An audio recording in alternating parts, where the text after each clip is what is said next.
எல்லோருக்கும் வணக்கம். 2026ஆம் ஆண்டு பிறக்க போகுது. இந்த இனிய புத்தாண்டு வாழ்த்துக்களை முதல்ல தெரிவிச்சுக்கிறேன். ஆமாங்க. புது வருஷம்னாலே ஒரு புது உற்சாகம் இருக்கும். இந்த 2026ஆம் வருஷத்துல நம்மளோட ராசி பலன்கள் எப்படி இருக்க போகுதுன்னு தெரிஞ்சுக்க எல்லாரும் ஆவலா இருப்பீங்கன்னு நினைக்கிறேன். நிச்சயமா. இந்த வருஷம் சனி, குரு, ராகு, கேதுன்னு முக்கியமான கிரகங்கள் நிறைய பெயர்ச்சிகளை சந்திக்க போகுது. அதனால ஒவ்வொரு ராசிக்கும் தனித்தனி மாற்றங்கள் நிறையவே இருக்குமா. கரெக்ட். வேலை, குடும்பம், படிப்பு, கல்யாணம், பிசினஸ், ஆரோக்கியம்னு நம்ம வாழ்க்கையோட எல்லா துறைகள்லயும் புது ஆரம்பங்கள், சவால்கள், நல்ல வாய்ப்புகள்னு நிறைய விஷயங்கள் நடக்க போகுது. ஆமாங்க. ஒவ்வொரு ராசிக்கும் இந்த வருஷம் எதிர்பாராத திருப்பங்களையும் வளர்ச்சிக்கு தேவையான வாய்ப்புகளையும் கொடுக்கும்னு சொல்றாங்க. அதனால நம்ம ராசிக்கு இந்த வருஷத்தோட ஆரம்ப காலகட்டம் எப்படி இருக்கும்னு நல்லா தெரிஞ்சுக்கிட்டு முன்னெச்சரிக்கையா செயல்படுறது ரொம்ப முக்கியம். கிரக நிலைகள் நம்ம வாழ்க்கையை எப்படி பாதிக்க போகுதுன்னு தெரிஞ்சுக்கிட்டு அதுக்கேத்த பரிகாரங்களையும் வழிபாடுகளையும் செஞ்சு இந்த புத்தாண்டை வெற்றிகரமா மாத்திக்கலாம். சரிங்க. இப்போ 12 ராசிக்காரங்களுக்கும் என்னென்ன தனித்துவமான பலன்கள் இருக்குன்னு நாம இந்த பதிவுல விரிவா பார்க்கலாம். இந்த வீடியோவை பார்க்கறதுக்கு முன்னாடி நம்ம சேனலை சப்ஸ்கிரைப் பண்ணாதவங்க உடனே சப்ஸ்கிரைப் பண்ணிக்கோங்க. மறக்காம பெல் பட்டனையும் கிளிக் பண்ணி வச்சுக்கோங்க. அப்பதான் நாங்க போடுற ஒவ்வொரு வீடியோவும் உங்களுக்கு நோட்டிபிகேஷனா உடனுக்குடன் வரும். சரிங்க, வாங்க இப்போ ராசி பலன்களை விரிவா பார்க்கலாம். 2026 மகர ராசிக்காரங்களுக்கு எப்படி இருக்கும்னு தெரிஞ்சுக்க ஆர்வமா இருக்கியா? கண்டிப்பா.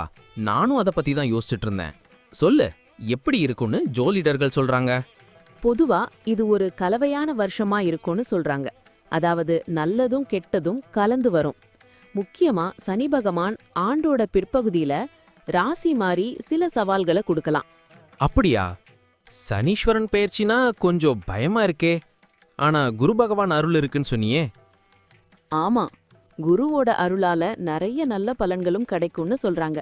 முக்கியமா குடும்ப வாழ்க்கையில ரொம்ப சுமூகமான சூழ்நிலை இருக்குமா. சண்டை சச்சரவுகள் இல்லாம எல்லார் கூடயும் நல்ல உறவு பேணுவீங்களாம். அது கேட்கவே நல்லா இருக்கே. சுபகாரியங்கள்லாம் நடக்குமா? கண்டிப்பா. கல்யாணம், கிரகப்பிரவேசம்னு நல்ல காரியங்கள் நிறைய நடக்கும் வாய்ப்பு இருக்கு. உறவினர்களோட ஆதரவும் கிடைக்கும். குடும்பத்துல சந்தோஷம் பொங்கும். குறிப்பா உங்க பிள்ளைகளோட படிப்பு, கல்யாணம்னு எல்லாத்துலயும் நல்ல முன்னேற்றம் இருக்குமா. அடடே, பழைய பிரச்சனைகள் எல்லாம் தீருமா? கணவன் மனைவிக்குள்ள எப்படி இருக்கும்? ஆமா, பழைய பிரச்சனைகள் எல்லாம் முடிவுக்கு வரும். கணவன் மனைவிக்குள்ள அன்பும் பாசமும் அதிகரிக்கும். பெரியவங்க சொல்ற பேச்சை கேட்டா ரொம்ப நல்லது நடக்கும். வீட்டுக்கு தேவையான பொருட்களையும் வாங்குவீங்களாம். சூப்பர். அப்ப தொழில் வியாபாரம் பண்றவங்களுக்கு எப்படி இருக்கும்? அவங்களுக்கும் நல்ல நேரம்தான். புது முயற்சிகள் எடுக்கலாம். புதுசா ஒப்பந்தங்கள் கிடைச்சு லாபம் ஈட்டுவீங்க. போட்டியாளர்களை எல்லாம் சமாளிச்சு முன்னுக்கு வருவீங்க. கூட்டாளிகளோட நல்ல உறவு பேணுவது முக்கியம். முதலீதெல்லாம் பண்ணலாமா? பண்ணலாம், ஆனா நல்லா ஆராய்ஞ்சு முடிவெடுக்கணும். வியாபாரத்துல புது யுக்திகளை கையாண்டா நல்ல லாபம் கிடைக்கும். பழைய கடன்கள்லாம் அடைப்படும். புது வியாபார வாய்ப்புகள் தேடி வரும். நம்பிக்கையோட செயல்பட்டா கண்டிப்பா முன்னேற்றம் உண்டு. வேலைக்கு போறவங்களுக்கு பதவி உயர்வு, வெளிநாடு வாய்ப்பெல்லாம் இருக்குமா? கண்டிப்பா நல்ல முன்னேற்றம் கிடைக்கும். பதவி உயர்வு, புது பொறுப்புகள்னு நிறைய வரும்.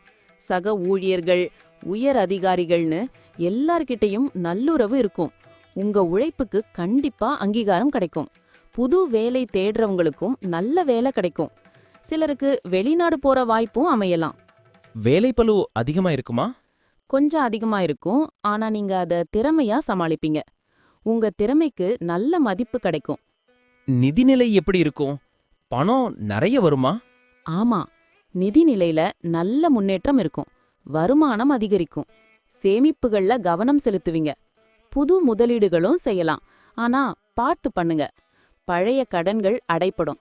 எதிர்பாராத தனலாபம் கூட கிடைக்க வாய்ப்பிருக்கு. அப்ப நிதி நெருக்கடிகள் எல்லாம் தீந்துருமா? கண்டிப்பா. குருவோட அருளால ஜூன் மாசத்துக்கு பிறகு நிதிநிலை ரொம்ப நல்லா இருக்கும். குடும்பத்துல சுப செலவுகள் வரும், ஆனா வீண் செலவுகளை தவிர்க்கிறது நல்லது. புது சொத்துகள் வாங்கும் வாய்ப்பும் கிடைக்கும். ஆரோக்கியம் பத்தி என்ன சொல்றாங்க?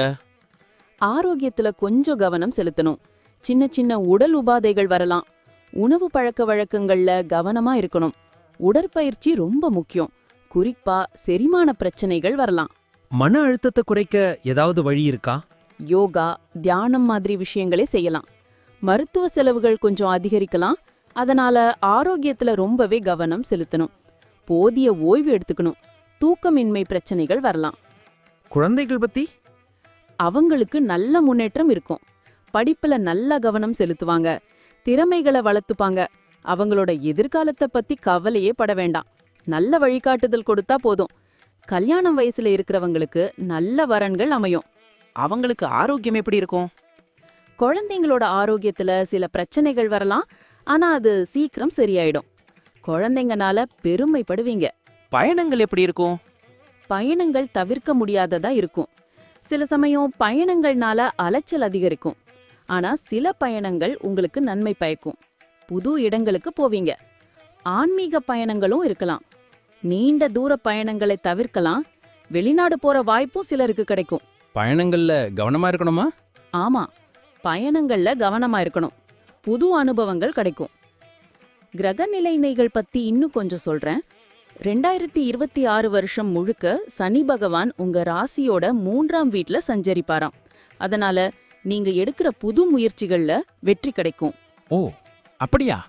குரு பகவான் எப்படி இருப்பாரு? குரு பகவான் ஜூன் மாசம் வரைக்கும் 7ஆம் வீட்ல இருப்பாரு. அதனால திருமண வாழ்க்கை ரொம்ப சிறப்பா இருக்கும்னு சொல்றாங்க. ராகு கேது பத்தி என்ன சொல்றாங்க? ராகு பகவான் 2ஆம் வீட்ல இருக்கிறதால நிதி நிலையில நல்ல முன்னேற்றம் இருக்கும். ஆனா கேது பகவான் 8ஆம் வீட்ல இருக்கிறதால ஆன்மீகத்துல ஆர்வம் அதிகரிக்கும். சில சமயம் குழப்பங்களும் வரலாம்.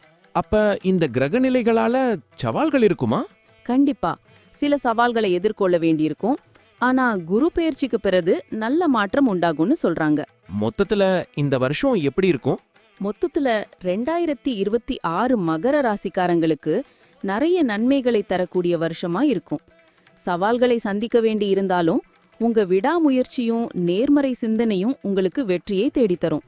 குருவோட அருளால ஆண்டோட பிற்பகுதியில நிறைய நல்ல பலன்களை பெறுவீங்க. பொறுமையோடும் நம்பிக்கையோடும் இருந்தா வருஷத்தை நல்லபடியா முடிக்கலாம்னு சொல்ற? ஆமா, எந்த ஒரு முக்கிய முடிவையும் எடுக்கிறதுக்கு முன்னாடி நல்லா யோசிச்சு செயல்படணும். ரொம்ப நன்றி, இவ்வளவு தெளிவா சொன்னதுக்கு. எனக்கு ரொம்ப உதவியா இருந்தது. சந்தோஷம். நன்றி. இப்ப நான் சொன்ன அனைத்து விஷயங்களும் பொது பலன் மட்டுமே. உங்களுடைய தனிப்பட்ட ஜாதகத்தை பொறுத்து சில மாற்றங்கள் இருக்கலாம். இருந்தாலும் பெரும்பாலும் நான் சொல்றது உங்க வாழ்க்கையில நடக்கும். ஆமாங்க, அது மட்டும் இல்லாம சில விஷயங்கள்ல நம்ம எடுக்கிற முடிவுகளும் நம்மளோட தன்னம்பிக்கையும் கூட பெரிய மாற்றத்தை ஏற்படுத்தும். அதனால இந்த பலன்களை ஒரு வழிகாட்டியா எடுத்துட்டு உங்க வாழ்க்கையில நீங்க இன்னும் சிறப்பா செயல்படலாம். நான் சொல்றதெல்லாம் உங்களுக்கு பிடிச்சிருந்ததுன்னா ஒரு லைக் போட்டு உங்க நண்பர்களுக்கும் ஷேர் பண்ணுங்க. கண்டிப்பா. மேலும் நம்ம சேனலை சப்ஸ்கிரைப் பண்ணி பக்கத்துல இருக்கிற பெல் ஐகானையும் கிளிக் பண்ணி ஆல்னு செலக்ட் பண்ணி வச்சுக்கோங்க. அப்பதான் நாங்க போடுற எல்லா வீடியோக்களும் உங்களுக்கு உடனுக்குடன் நோட்டிபிகேஷனா வந்து சேரும். இது போல இன்னும் நிறைய சுவாரஸ்யமான தகவல்களோட அடுத்த வீடியோல சந்திப்போம். உங்களுடைய எதிர்கால வெற்றிக்கு என்னுடைய மனமார்ந்த வாழ்த்துக்கள். எப்பவும் நம்பிக்கையோட இருங்க. நன்றி. வாழ்க வளமுடன்.